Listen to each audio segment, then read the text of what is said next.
इथे फक्त दागिने नाही तर पिढ्यानपिढ्यांचा विश्वास मिळतो. परंपरेची झळाळी आणि विश्वासाची खात्री. कैलास अडगावकर ज्वेलर्स, दत्त मंदिर बस स्टॉप, नाशिक रोड. सीबीआयचे पथक नाशिकमध्ये दाखल. नाशिकमध्ये गुन्हे शाखा 2च्या कार्यालयात सीबीआयचे पथक दाखल.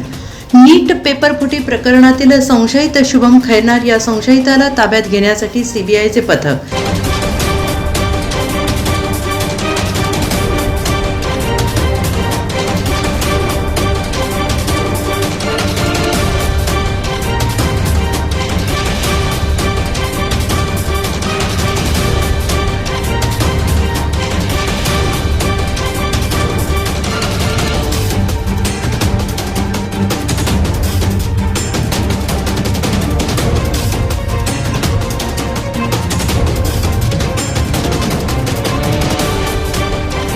सीबीआयच्या पथकाकडून संशयित शुभम खैरनार याची चौकशी सुरू.